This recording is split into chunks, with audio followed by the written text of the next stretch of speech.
Hey guys, today I'm going to tell you how to take a screenshot on Vivo Y03t. If you're using Vivo Y03 and now you want to take a screenshot, so let's see how can you do this.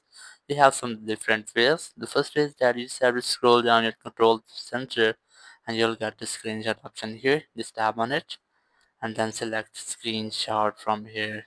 And after that it will take a screenshot for you. And then there are second way, you just have to open the settings and enable the setting. So in settings, just look for shortcuts and accessibility. From here, you must have to select super screenshot and you will have to enable this setting, which is gesture screenshot. Just enable it and then read the description. Is swipe down with 3 fingers to take a screenshot. So you must have to swipe down with the 3 fingers and it will take a screenshot for you.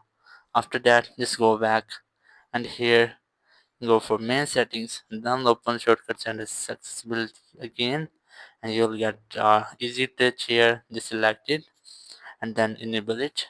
You'll get a green dot just like this. Just tap on it when you want to take a screenshot, then select screenshot from here.